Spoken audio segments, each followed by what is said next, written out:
Hello and welcome to Let Me Bore You to Sleep.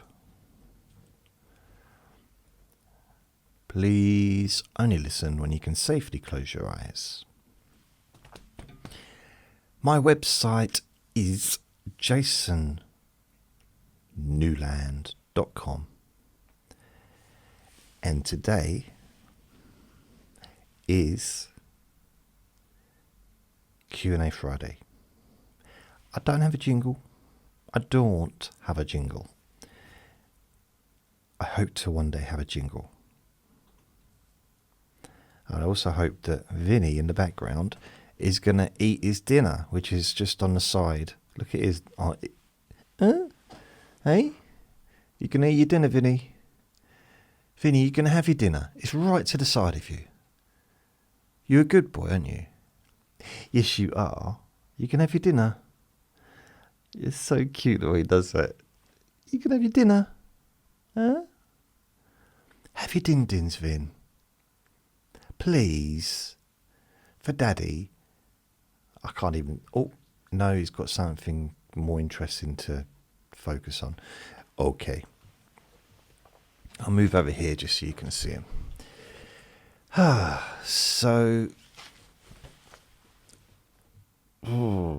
it is Friday, the 7th of February, 2025. And I've actually did a recording earlier. It took ages to process. It's, I think, like one a day is enough. It's just the time it takes. But, you know, I don't know. It's 7:25. Realistically, I don't know if this will be uploaded before tomorrow morning.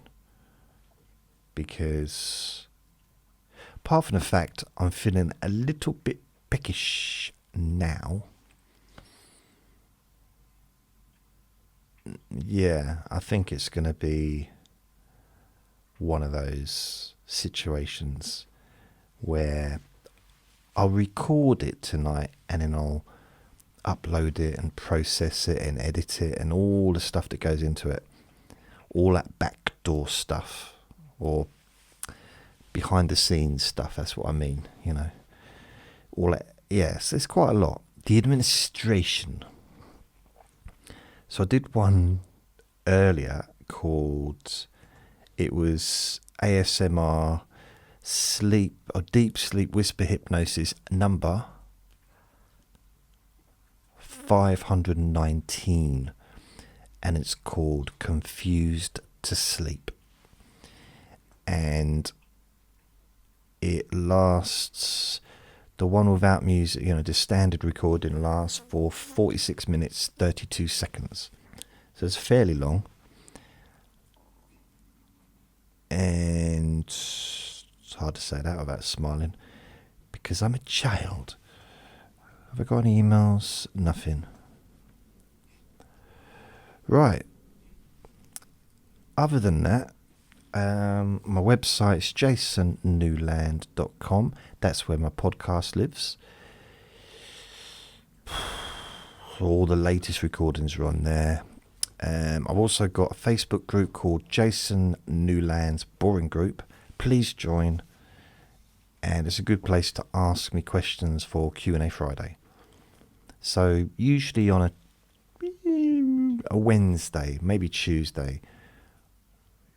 Usually on about a Wednesday, I post, you know, a thing. Any questions for Q&A Friday? And I put the date of when the next one is. And this week I got it wrong. I was putting down the 6th of February, and I realised today it's not the 6th, it's the 7th. So hey, that's all right. Anything else going on? Well, I did my second jiu-jitsu class last night. Ouch, ouch, ouch, ouch. I was planning yesterday. I think I said this on Wednesday. Oh yeah, Wednesday was my DNA test results, wasn't it? My ancestry DNA test results. So I was doing that because I did say that I was going to, as soon as that came through, I would do a recording about that, which I did. Waited long enough for it. And then, because if it hadn't been for that, I would have talked about the jiu-jitsu class that I had attended the night before. So on Wednesday I said, tomorrow, thinking about Thursday, which was yesterday, I'll talk about it. And then yesterday, I wasn't sure if I was going to go back. I wasn't sure. I mean, I'm having to get taxis there, which is just expensive, and I know it's my health, and it's in the evening. Once I've done the month's course, I can go during the day, and maybe then it'd be easier to get there and back. It's just, I think I was looking for an excuse not to go back, because it's hard. Simple as that, it's hard. It's not easy. It's not supposed to be easy. But I was a little surprised at just how unfit I was, cardiovascularly. Now, I say I'm fairly strong. I'm probably average strength for my body, whatever. Yeah, I'm not super strong, but I'm not super weak either. I guess I'm just fairly, just for my size, I'm got a bit of strength, a little bit, which does that was quite nice. I could feel that, because wrestling with someone, or it is kind of wrestling, isn't it? Cuddling. Anyway, I've got a lot to say about that, but I won't talk about it now, because I've got questions to answer. So now that I've done 2 recordings, because yesterday I wasn't going to go back. I was in bed at 4:30 in the evening, or the afternoon, and I had to be there for 6:30. And like I've done so many times in the past, I was just gonna move on and forget about it. And then I started thinking, you know what? Okay, I'm aching. Like, my body is aching, not just my back, not just my lower back, my chest, my arms, my knees. I'm aching a lot because of all the crouching about and being chucked about and stuff. But I don't know. One of my ticks, one of my little, lifetime achievements that I've wanted to do, that I've wanted for a long time, even when I wasn't even interested in martial arts, it's Brazilian jiu-jitsu, so it's not really a martial art, but it's, I'm not quite sure how the historical lineage is for jiu-jitsu. But the idea of getting a black belt has always been something that I wanted. But over recent years, especially the last 10 years, I'm just like, no, it's just not going to happen. But I still wanted it.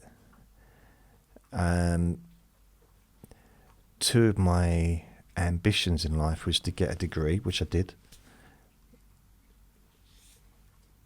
And I really didn't believe I could do that, and I did. And getting a black belt, which I didn't. But I did multiple different, I don't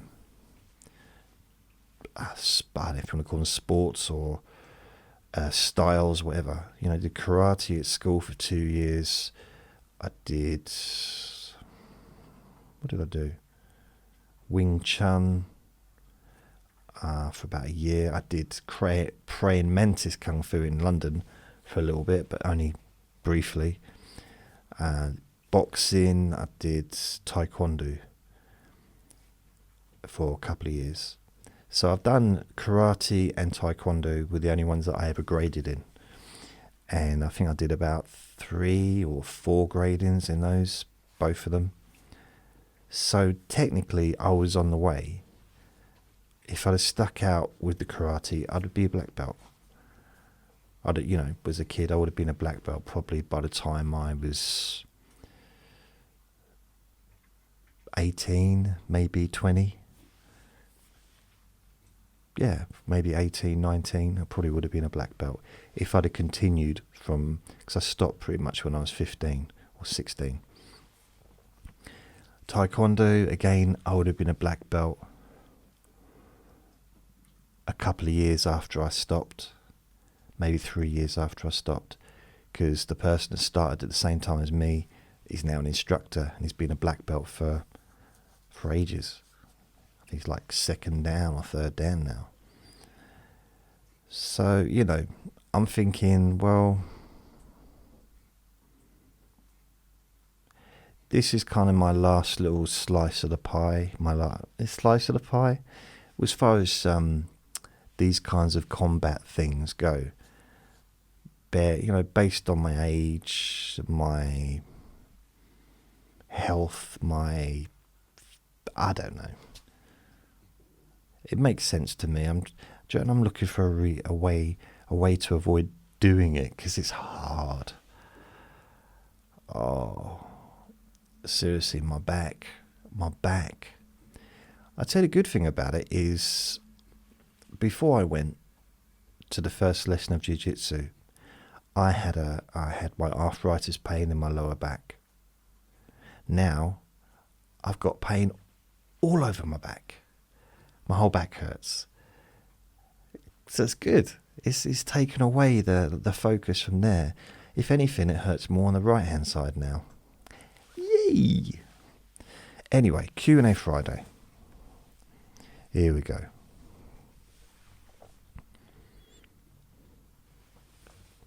Let's have a look, see what questions there are. So what I'm thinking, maybe I'll do, I'll talk about the jiu-jitsu on,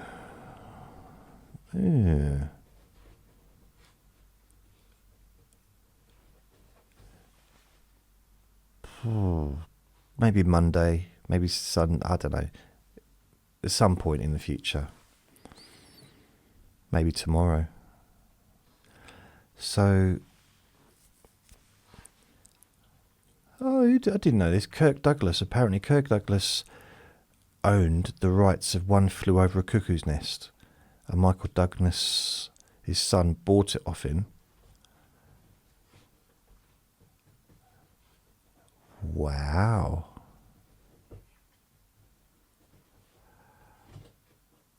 Blimey. Okay, I won't read that. It's so easy to get caught up in faith book stuff. So let's have a look. Jace, what's my name?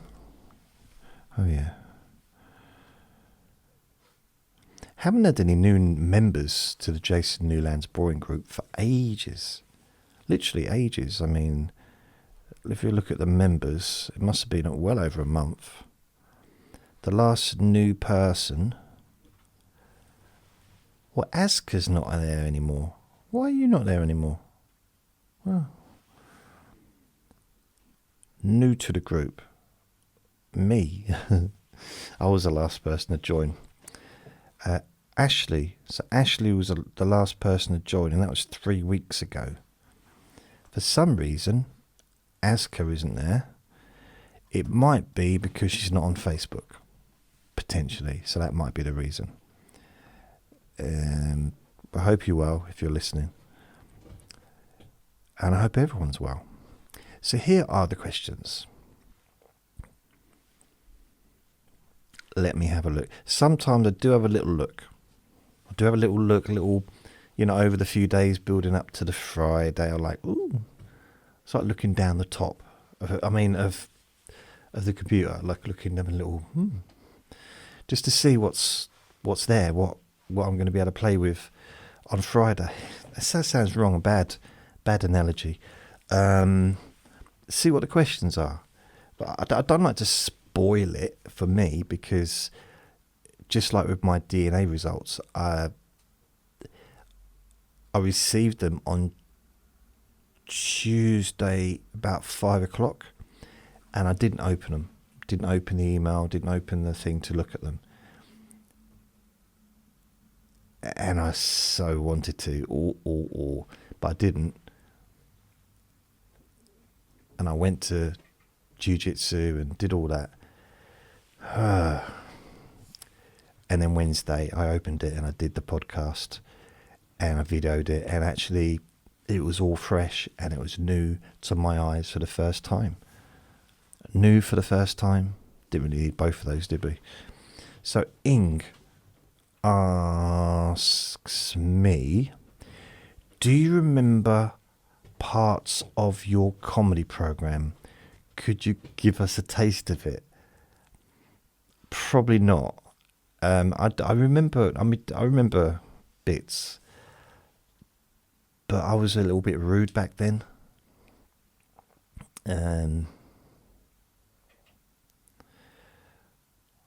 Okay, block your ears. This is one of my jokes I used to do in 1991, and it was a silly, but anyway, this is what I used to say. I used to be.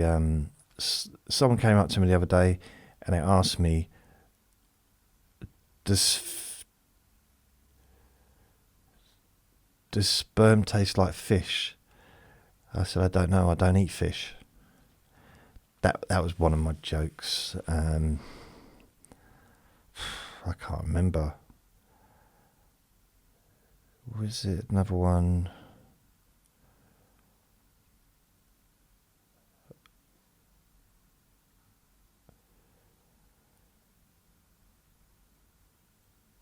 Oh God, I just don't want to lose my audience, because it used to upset people sometimes. My opening line, and it went downhill from there. It used to be, I can't say it. I can't do it. I can't. Right, it used to be, bearing in mind I was 20 years old, so it's 34 years ago, okay? So don't have too much of a go at me. I used to go and say, have you ever gone to a massage parlour and found that your sister works there? And then I get like an angry face. Only one thing went through my mind: discount. And that was my first line.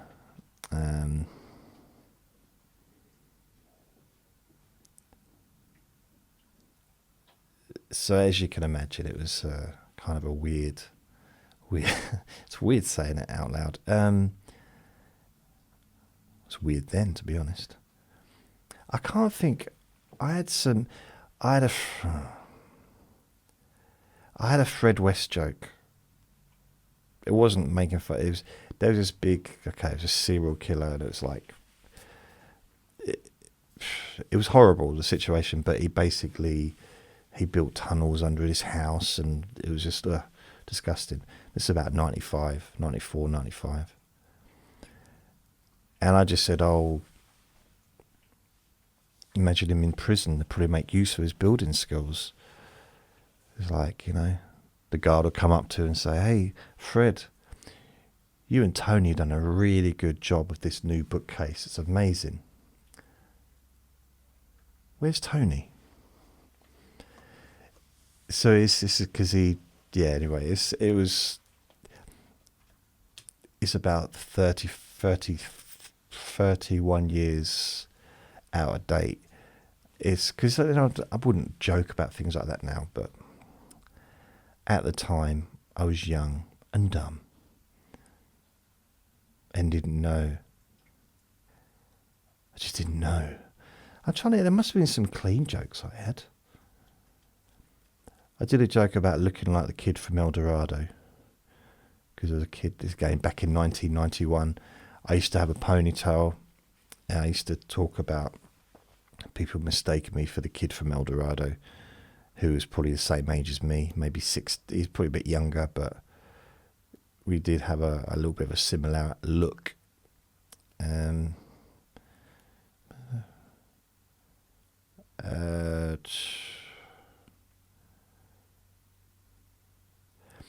I think as I got to about 93, I started talking about not politics, but stuff in the papers, rather than just being rude. So I got, I'm not saying my humour was clever. It was just, it just got a little bit more relevant, and I would, yeah. I think my favourite way is when I was just myself, and that didn't happen very often. But when it did happen, it didn't seem to matter what I said. It just, as long as I kind of knew, as long as I had something to say, and then I can just play around with it. But those gigs, and there wasn't that many of them, but when it did happen, it was very much like, I don't know, like I was not floating, but I was connected in some way to something. I don't know what. I can't think of any jokes that are nice. Did I have any nice jokes?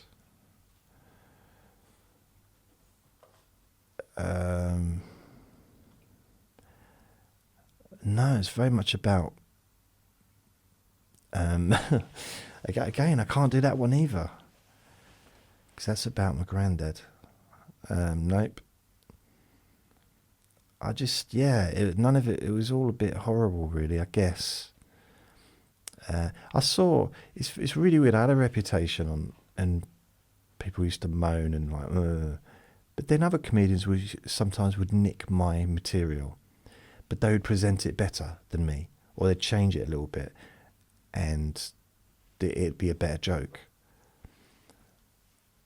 And that's what this bloke, I think he works in America now, and he used to be a comedy writer, and then he became a comedy promoter, and I knew him right from like 91 onwards. And he used to say to me, like, you're rubbish at performing, but some of the jokes are quite good, but the performance is so bad that if the jokes were tidied up and presented properly, it could be good. So basically, I thought what we were saying is, if someone else told my jokes in a completely different way, they might work. So yeah. So that it was. I can't even remember, because I'm pretty sure in about 97, I had started to do more. I suppose. I wish I had my books. I wish I had my comedy journals, because I had thousands of pages. That I used to write my jokes down and stuff, and I haven't, so I can't remember what I used to talk about near the end.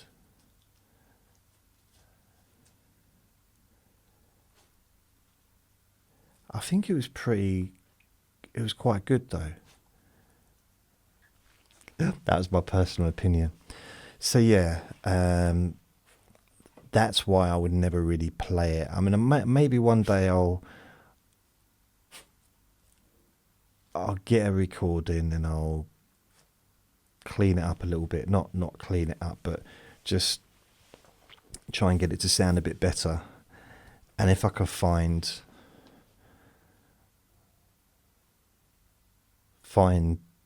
a little bit that might be listenable to, I don't know. I really don't know. I mean, if I was doing this when I was 20, I don't know. I don't know what I would be like. It's really hard. I don't know if I'd even be able to sit this long and talk back then. I'm different to what I was then, and which is how it should be, really, isn't it? You know, people say, I'm never going to change. I'm going to stay the same forever and ever and ever. Well, no, you're kind of supposed to change. Stop sneezing. He's been sneezing all day. Well, twice. Where's he gone? You see that? He's gone around the side of the settee. What is he doing? He's doing something. He's trying to get me to turn around so everyone can see my big bald spot. I won't fall for it, Vinny. I won't. What is he doing? He's over there. Don't know what he's got over there that he's looking at.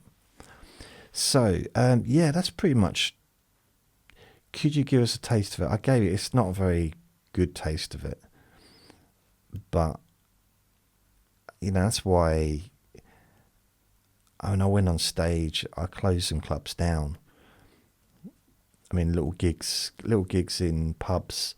Sometimes, literally, the landlord will just stop the gig or wait until the end and say, that's it, you're not coming back anymore. This is to the promoter, to the person who was renting a room out. So, yeah. Oh, well. The weird thing about it is, I mean, not weird, but I do understand. I don't know. I just wonder, like, why didn't anyone offer any help? I didn't ask for any help. So, you know, maybe, you know, I know I didn't have that confidence to ask any of the other comedians for help, but no one offered anything. No one, like, if someone had took me aside and said, I mean, I suppose that promoter did, kind of saying that my material is quite good. If only I could get someone else to say something completely different.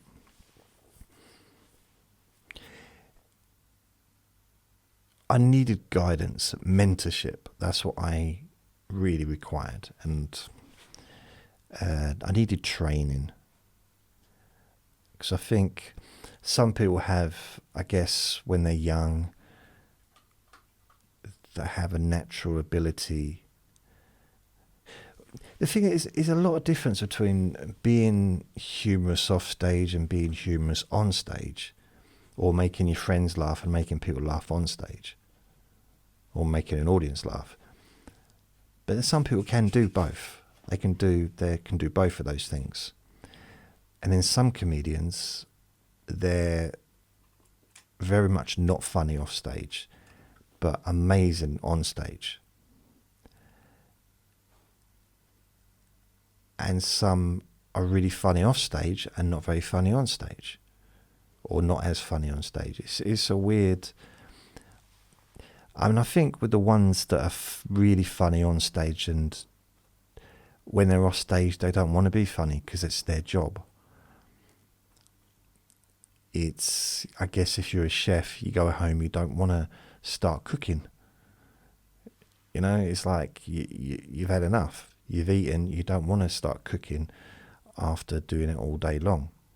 Yeah, we got the idea. Okay. Yeah. I gave it a go, though, didn't I? That's the one thing. You know, I gave it 7 years of my life.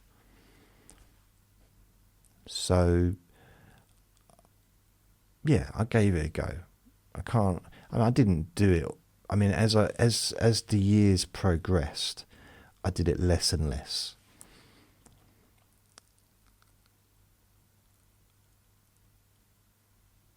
I was going to say, probably the less I did it, the more laughs I got.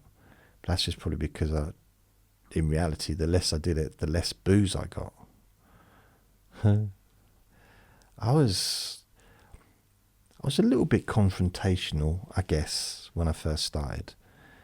But the reason being is because the kind of comedy that I liked at the time, very much American style comedy, like Sam Kinison, Andrew Dice Clay, George Carlin, Richard Pryor, a lot of the really adult stuff. And I guess I wanted to be like Andrew Dice Clay, persona-wise. I was never into the kind of stuff he did, like race jokes and stuff like that. But the persona of like standing there, and I think I got myself a leather jacket and I had a hat. Like, let's see if, like, just no.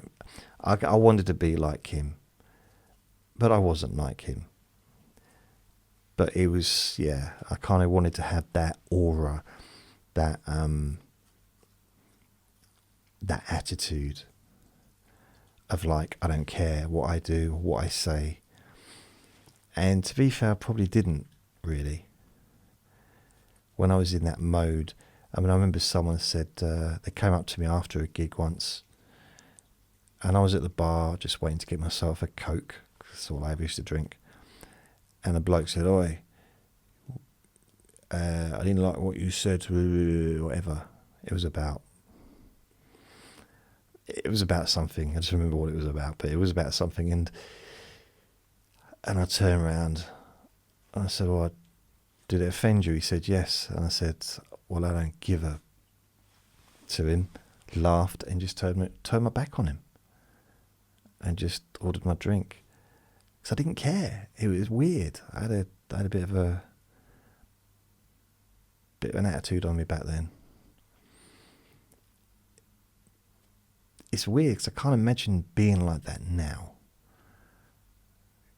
Because I'm not like that. But then at the time I was up and down. There'd be times when I was really gentle and really, it depended on my mood. Yeah. Anyway, it's a long, long time ago. I bet you regret asking me now, don't you?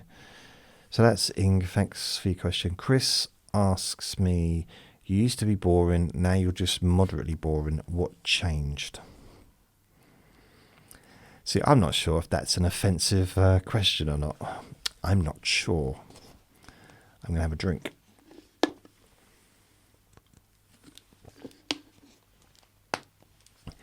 You used to be boring, now you're just moderately boring. What changed? Is that a similar thing to walking up to someone that you know and saying, "Oh, I've noticed the last few times I've seen you that you're no longer smelly"? Is it the same kind of thing?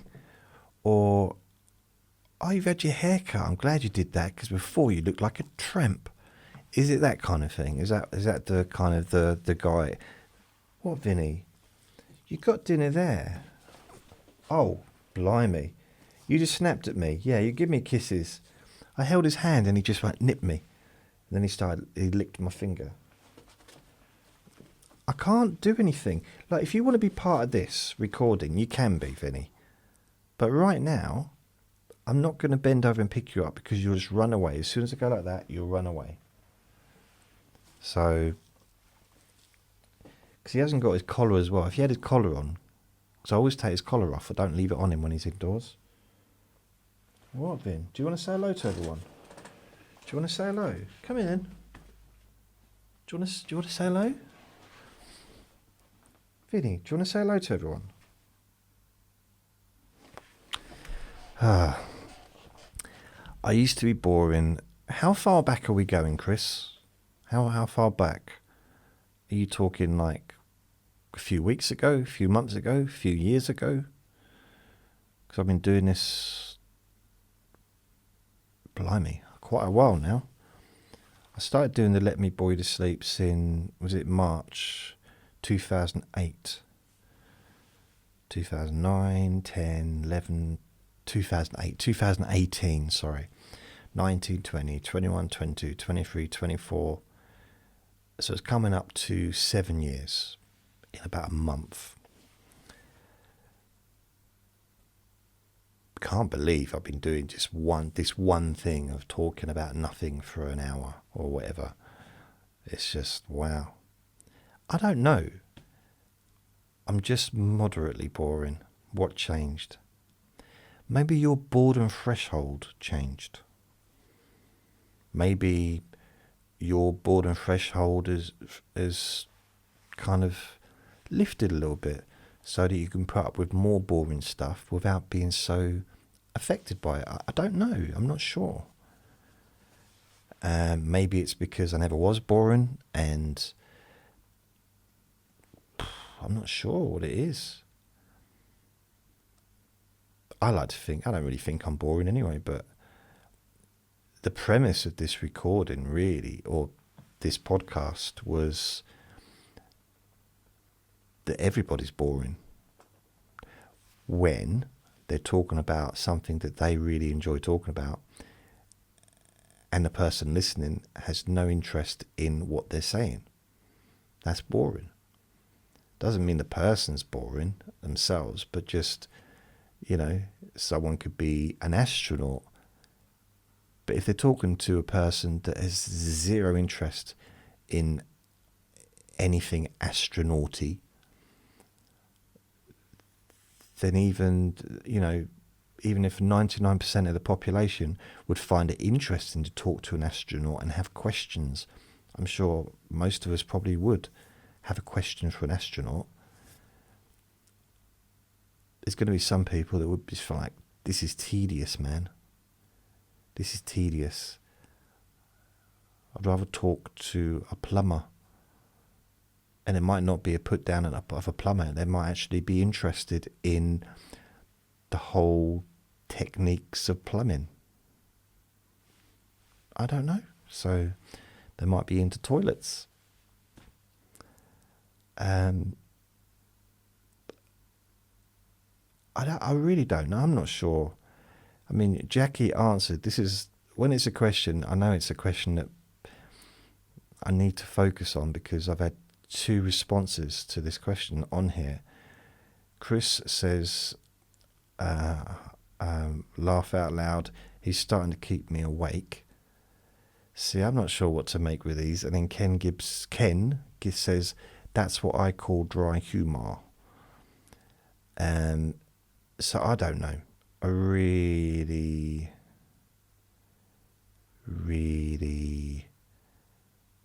not sure. I don't know. I hope that what I do is still sending people to sleep, but there's also a different there's another aspect of these recordings, which is to also be company as well.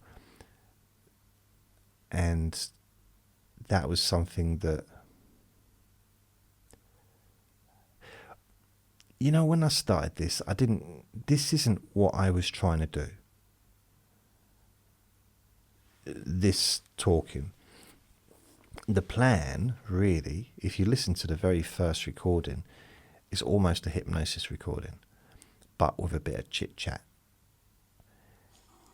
And it's starting off a conversation, just talking, and then leading into a relaxation session and, kind of moving into the talking a lot slower, and maybe even ending by whispering.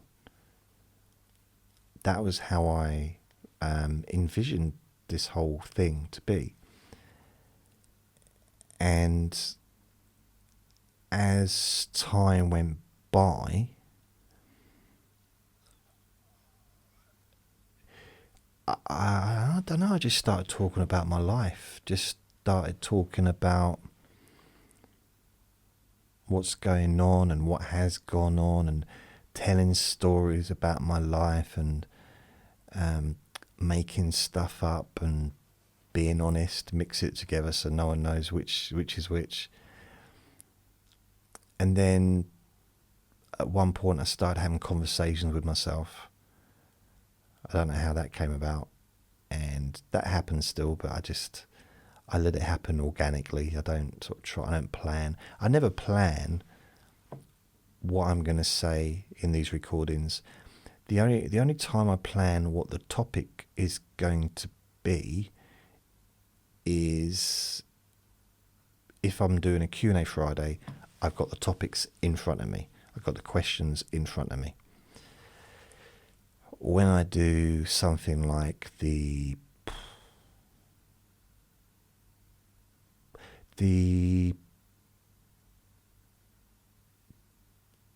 DNA results, I didn't know what I was going to say, but I knew that recording was going to be around that. And if I do a sleepy, boring objects, then that will be about a specific object, even though I might, go off onto a different subject as well.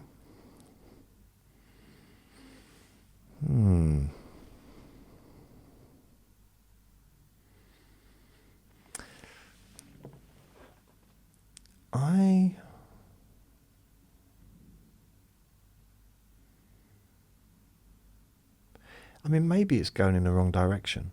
Maybe I should go back to how I originally planned this to be.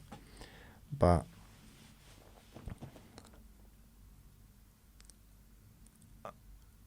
I kind of don't know what it is anymore. It's just me talking about whatever. I usually don't know what I'm going to talk about. And sometimes I will actually have an idea, something I want to talk about, and end up talking about a completely different topic. I just follow my mind where it goes. I mean, with these, I don't do that quite so much.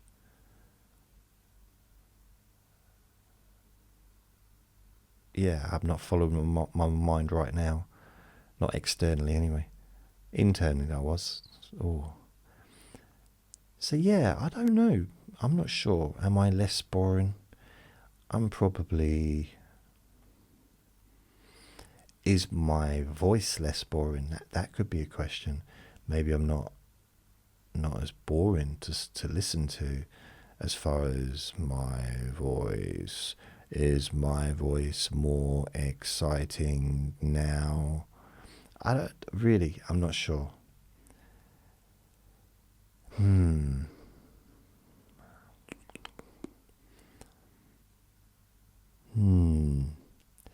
weird thing about it is the Deep Sleep Whisper recordings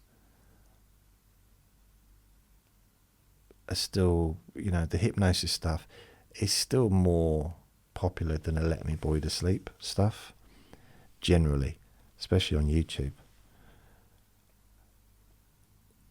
It's a weird one. I can't quite figure it out. Not completely. It's on YouTube I've got... Wow, I've done quite a few recordings this week. 20 store. Is it this one? Okay, 1 week. So 1, 2, 3, 4, 5, 6, 7, 8, 9, 10, 11. So one. How many videos have I made? Just like that. I haven't. 1, 2, 3, 4, 5. 6, 7. So I've done 7 videos, 7 actual live videos this week. Blimey. Yes, I did one on the first. 1, 2, 3, 4, 5, 6. No, 6, not 7, 6. it's weird because I started doing them again on the 26th of January. I've done 1, 2, 3, 4, 5, 6, 7, 8, 9, 10, 11, 12. So in the last 2 weeks I've done 12, or less than 2 weeks, done 12 videos. I did say live videos. What I mean is they're not animated. You know, what is me? Like me. There's one actual that was live, but it's live on Facebook, so still kind of doesn't count as being a live stream.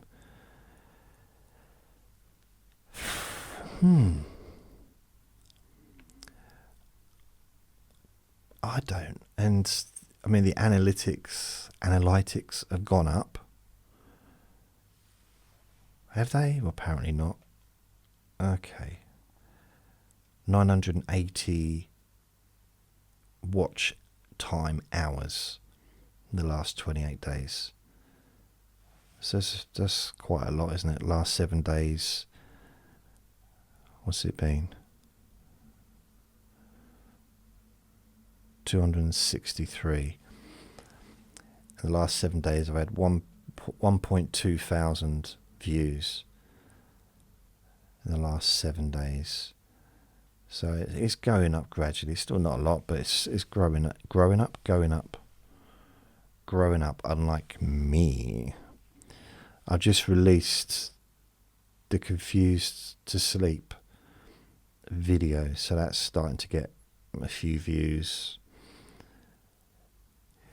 I don't say it's weird, but when I do a deep sleep whisper recording on YouTube, they're the ones that get the most views. And then when I release one which is to let me bore you to sleep, hardly anything. Even the DNA test results, how can that not be the most exciting thing you've ever seen? But nope, didn't get much. Mind you, Busy Little Hypnotist, that did alright actually. That was a couple of days ago. That was the 4th, 5th, 6th, 7th. So what would be that? Tuesday, 4th, 5th, 6th, 5th. Yeah. So the day before, I don't know. Maybe it's because I had a sexy top on. Maybe not.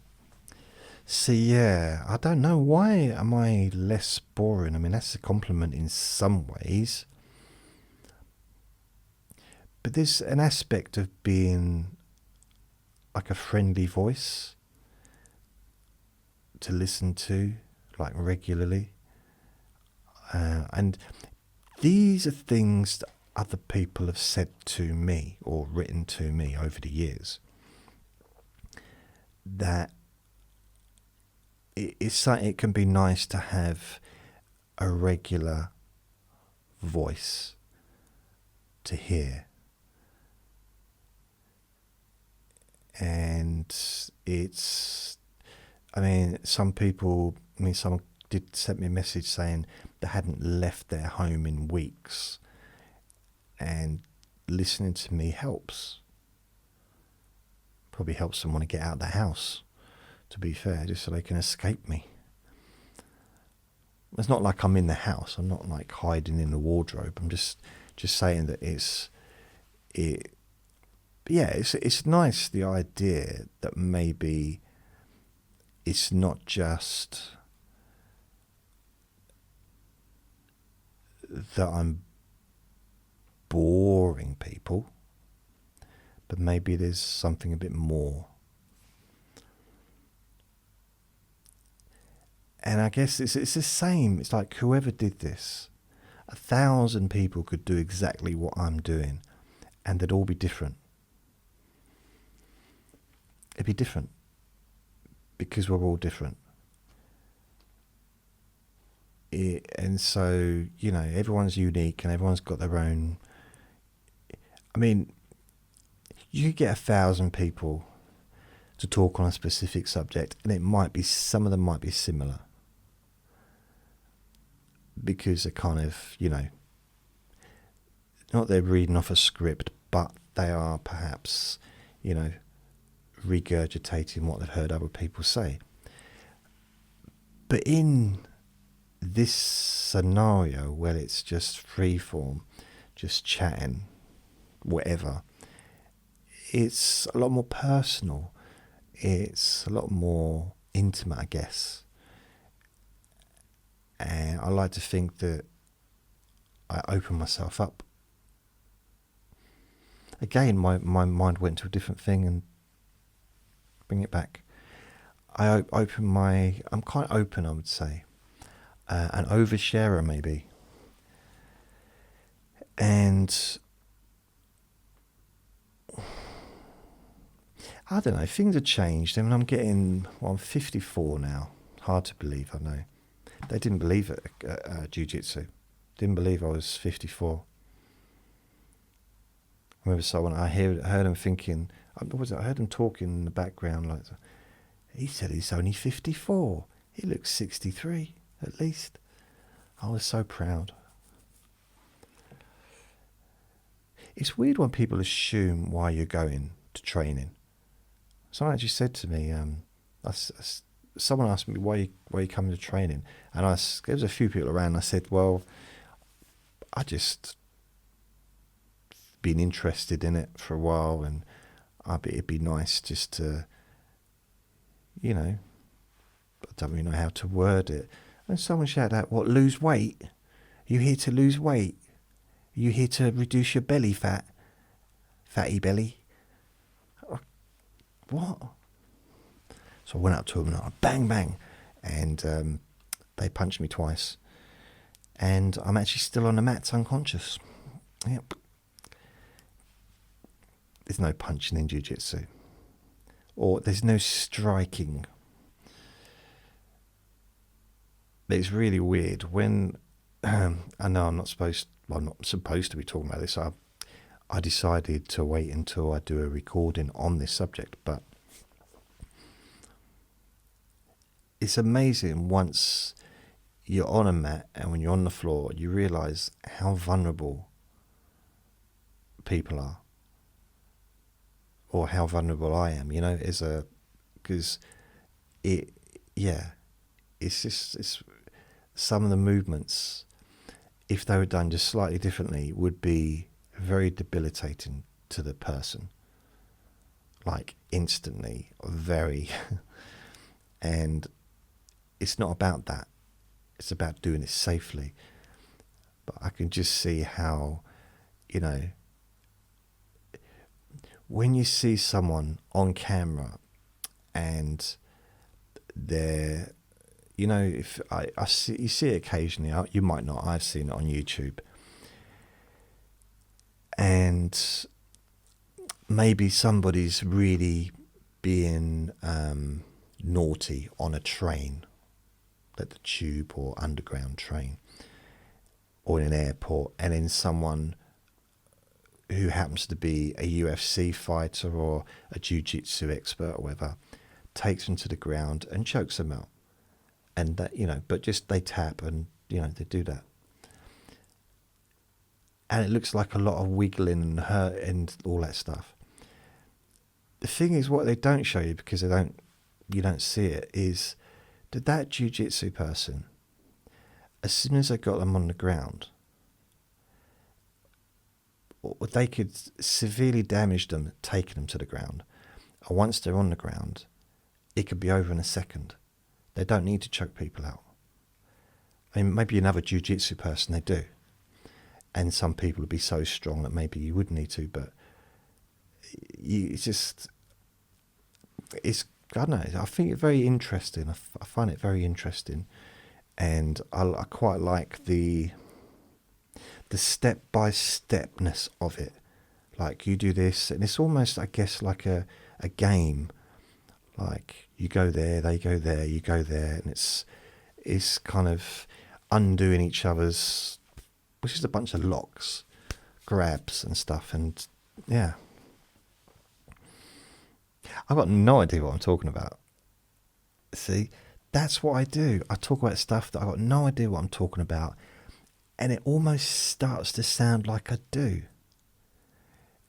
To myself, sometimes I know a little bit about this, and then I realise I know nothing about it, and that whole scenario I just made up. It's amazing. So,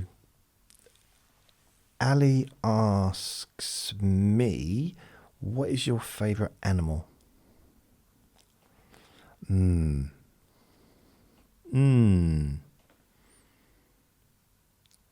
got his ears open. Haven't you? You looked at me as soon as I say your name. Well, Vinny is my favourite, but he's not an animal. He's my boy, isn't he? He's my little boy. However annoying he is. I love birds. But what is it? Your water's there, your food's there. You want a treat, don't you? You want a sausage. Wait until I finish the recording, Vin, and then you'll have a sausage. So I need to make myself some food as well.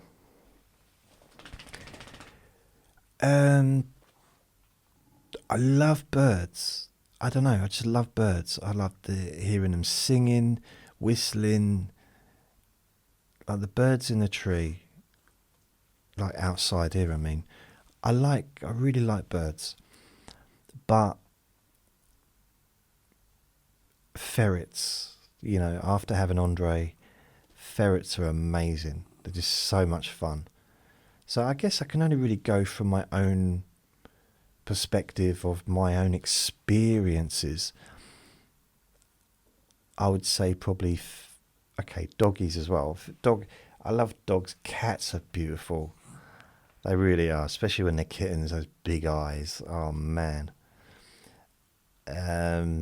My neighbour downstairs has got a cat, and she lets me pick her up. Like, the cat lets me pick her up, and she's just so cuddly. She's so lovely. Little, so little.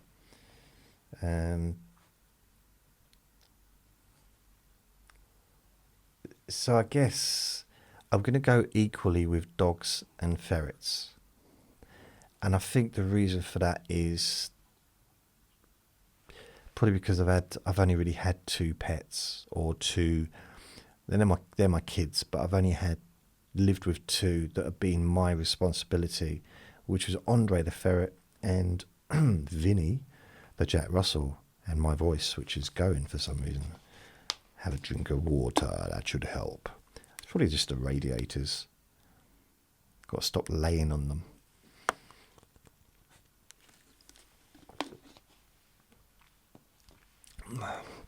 That didn't make sense, did it? It made no sense at all. What do you mean laying on a radiator? I don't know. How can you lay on a radiator? I mean, it's physically impossible for me to lay on a radiator. I could lay against a radiator, but I couldn't balance on it. I mean, it's just impossible. I'd probably... I think as I get older, my friend downstairs used to say this, like, one day he'll get another ferret. And maybe I will. I don't think it's a good mix with him. He's waiting at the door. I bet you hope he doesn't need the toilet. So that's that. Maria asks, following on from Ing's question, did you ever experience performance anxiety? And do you have any tips on how to deal with this before a performance? Thank you.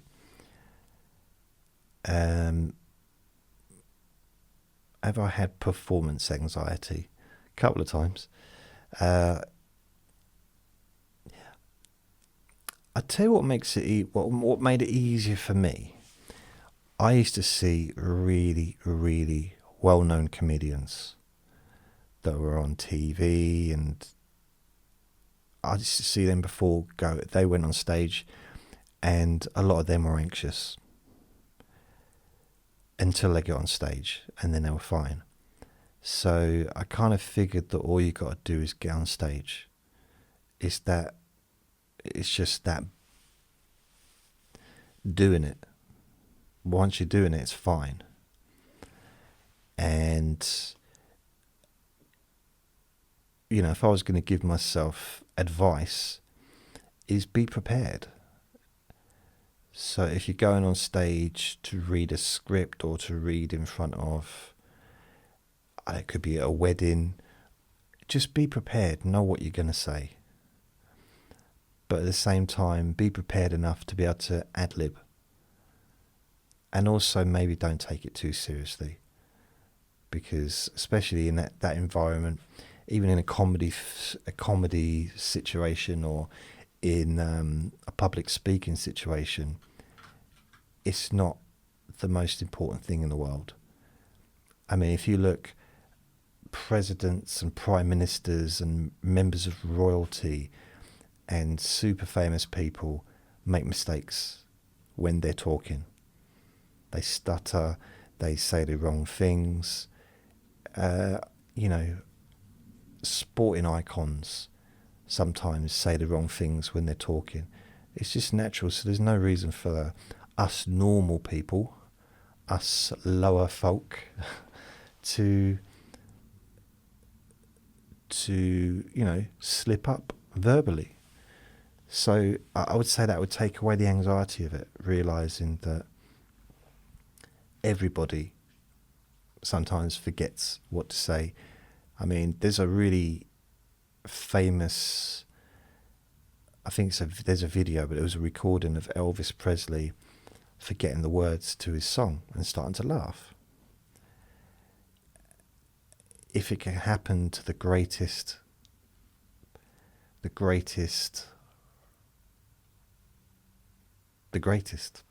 call him a king for a reason. If there's anyone listening to this that doesn't know who Elvis Presley is, check him out. And I'm pretty sure that Gandhi would forget what he was going to say sometimes.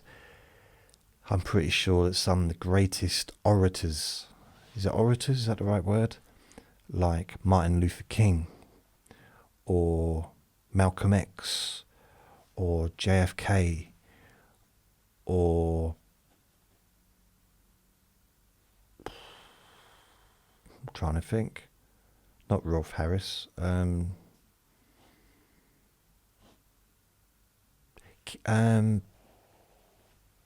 President, what's his name?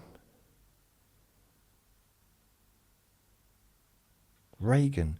Wasn't he a really good speaker as well? But it's some speakers, they make mistakes. Tony Blair was like a very good speaker when he was Prime Minister, or before he was Prime Minister. But you know, he used to stutter sometimes. It's just natural. I know you weren't asking about stuttering, but I'm just saying, I guess I'm using the word stuttering as an effect of encompassing all the kind of forgetting what to say next and tripping over our words and, you know, that kind of stuff that's natural for everyone to do sometimes. I mean, I've got a lisp and a stutter sometimes. Sometimes I just forget the word. Just gone. But it's not a new thing. It's happened forever. Sometimes it doesn't matter. See, now I don't care about stuff like that. I guess maybe, you know, if I was going to be on television, I mean, I've even seen police talking about like a really big event that's just happened, you know, like trying to put a whole city to tell us or tell the whole country that, you know, we've got this situation under control and whatever. And even they will stutter over their words or say the wrong thing or have to correct themselves. It's just natural. It's natural. So I guess I'm focusing on how to deal with this before performance, is realising that you're not that even those people that are doing it all the time will sometimes mess up. I'm trying to think someone like Tony Robbins, who's, I would argue, potentially the most prolific public speaker of the last 40 years, 30 years or whatever. I mean, I attended one of his seminars, blimey, wow, 20 years ago I think it was, and there was 10,000 people there, and he was talking non-stop for 3 days, like non-stop, like just did not stop. We know what non-stop means, I know, but he just like literally just kept going on and on and on and on and on. But he tripped over his words sometimes. But people don't notice it, I don't think, really. I mean, I saw a boxing fight where the victor was being interviewed, and it was a really big fight, and so he'd been interviewed at the end afterwards. He's in the ring, and he says his sentence was back to front. No one said anything because you could, from the structure, it was the wrong structure, but you could tell by the words he was saying that he was what he was saying. So I think sometimes, even if the words are in the wrong order, the audience can maybe understand what's being said. It's also worth remembering that if you've got an audience in front of you, let's say there's 100 people, they're not all having the same experience. They might all look like they're internally responding the same, or they might outwardly be laughing or giggling or just, showing interest, feigning interest for me, but they're not, the amount of people that will be thinking about what they're going to have for dinner, or thinking about when's the break so I can go and have a cigarette break, or so I can go to the toilet. Can I hold on? I need a poo. It's stuff like that. So you might have this audience, but not all of them are focusing. They might be looking, but how many of them are actually focusing on what the person on stage is saying? There might be a couple out on a date. They might be laughing, but how much are either of those giving their full attention to the comedian, or to the person singing, or to the person talking on stage, when they're on a date and their priority is not about that person that's talking, it's about the person sitting next to them, or about themselves, What someone told me, this is, I'm not sure it was a very, he's a famous comedian, and he wasn't famous at the time, but he was one of the top comedians in London, well, probably in the country, but in London anyway. And he said to me that when he looks out at the audience, he knows that a lot of the people out there are not going to like him. They're not going to find him funny at all. Some are even just going to dislike him instantly. But as long as he has more people like him than not like him, that's all that counts. So as long as more people are laughing than not laughing, the people that aren't laughing, no one notices. And I thought that was quite interesting that he didn't have the ego to say, well, everyone likes me, everyone thinks I'm brilliant. His attitude was, no, they don't. I mean, you might, I reckon even if someone goes to see, let's say they got a favourite comedian that they've watched box sets, they've watched DVDs, they've seen them on YouTube, on TV, or her on YouTube, whatever, and they want to go and see that comedian or that singer live. and then they get to see them. They might not like it. They might be a big fan. They might have bought all their albums. They might have bought all their DVDs, or, watched all of their specials on streaming services. But when they go there, they might think, oh, I don't like them. I'm not enjoying this. They don't sound the same as they did on a recording, or they sung the wrong songs. Why are they not singing the songs that I want them to sing in the order that I want them to sing them? Or they might find that they don't like, he's the comedian. He's just doing jokes that he did on the DVDs that I've already seen. So even though it's your gig, or it's that person's gig, they're on the poster, people have come to see them, not everyone in the audience is going to be happy. Not everyone in the audience is going to laugh or like the comedian, even though they've paid for tickets.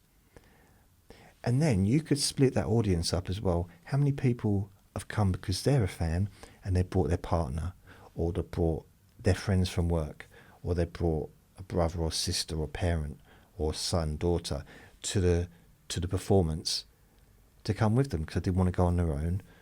And they're like, so you could have a quarter of the audience absolutely not like what's going on, but the other three quarters of the audience is going to drown it out with their laughter or with their cheering or clapping or whatever. So yeah, it's a weird concept to get my head around, but it makes sense. It's like, well, the argument would be, well, obviously, if they've come to see you in concert, different. If you turn up at a comedy gig, generally, if it's like a small comedy gig or it's just a comedy club, a lot of the audience wouldn't even know who the comedians were, unless they're comedy fans or stand-up fans. But if you actually go to see that person in concert, doing a live gig at their own in a theatre, then I imagine a lot of people would think, well, yeah, everyone in that audience is going to love this person. They're going to laugh. Thanks, Vinny. Oh. But yeah, so that's it. That's what I would say. Or you could just imagine everyone naked. But it didn't work when I was younger because, well, I'm just glad I had loose pants on. That's all. What's the next question? Karen, what do you like most and least about where you live? It changes depending on my mood, to be honest. What is it you want, Vinny? He's staring at me with those beautiful brown eyes. He's staring at me. What is it you want, Vin? I don't know what you want. The weather's not too bad around here. We don't get a huge amount of rain. The surrounding areas do, but we don't get a huge amount of rain. So that's not too bad. It doesn't get hugely cold. I mean, we have really cold days, but it's not. And that's more of a UK, England thing, really. The southern part don't get like particularly terrible weather, usually. Where I live, I'm not a big fan of how far away it is from everywhere and how isolated I feel sometimes.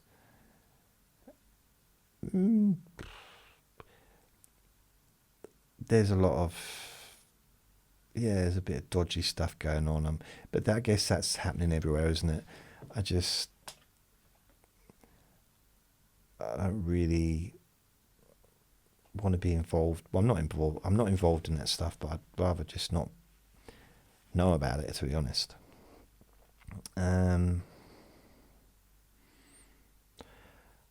I like some of the dog walkers. I speak to a few, not many, but I speak to a few dog walkers, so that's nice. It's quite a good place. I mean, we've got a park, so I can take Vinny out and that, so that's pretty good. It's near the field, so the air's pretty good. technically, but it's also near a motorway, so I'm not sure how good the air is. It's a weird one, isn't it? I mean, most motorways go through fields. That's where they went through, isn't it? So there's usually fields either side of the motorways in this country.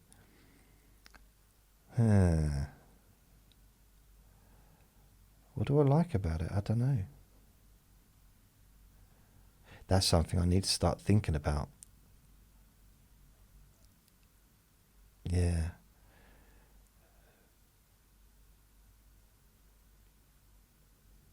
Yeah, I don't know. I can't think of anything offhand.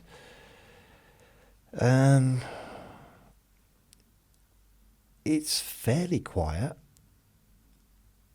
I mean, it has its moments. We've got a few shouty people around, but it's fairly quiet.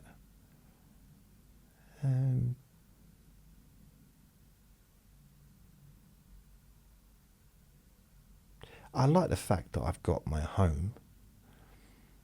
I waited decades for this, and I know it's not perfect, and I don't put a lot of effort into making it any better than it already is.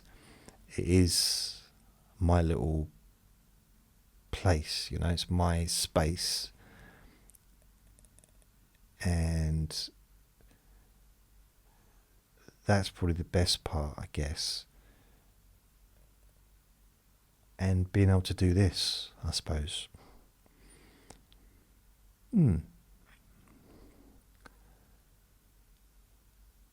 Karen, that's a hard question to answer. Blimey.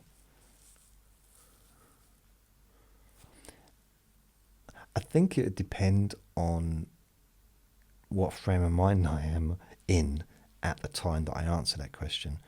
But generally, I feel like I've got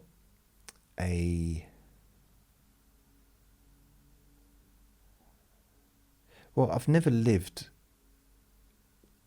apart from this is the longest I've ever lived anywhere. Like, as far as in one property. Never lived in a property for 10 years before. It's not quite 10 years, but about another month, and it'll be 10 years. I never 9 to 15, so I've never lived anywhere more than like 4, 5, 6 years, ever. A lot of places I've only lived a year or a few months sometimes, so I've moved around a lot, lived in many, many different places. So this is the first time that I've stayed in one place for a decade, and yeah, it's kind of weird. All right, baby. By the way, I'm moving my hand because I'm stroking Vinny. Him. That's what I'm stroking. Isn't it, Vin? Eh? He wants my attention. I don't know why. I think it's just... I don't know if he needs to do wee-wees. But he had a wee-wee a little while ago. But it was light, and now it's 20 to 9. So I'm going to go. Should we go? What I do is I'll open the door and see which direction he goes. If he goes towards the front door, then, because he was hanging around out near that door, which he doesn't normally do. So if he goes to the front door, I know that he needs to go and do something. If he doesn't, then it means he's probably wanting me to give him a TREAT or TREEEET. What? Oh no, he can spell.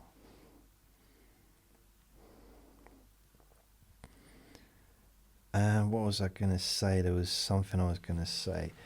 I need to write these things down because I had these thoughts and then I forget them. Yeah, should have wrote it down when I had it. It was about Vinny. I'm sure it was about Vinny.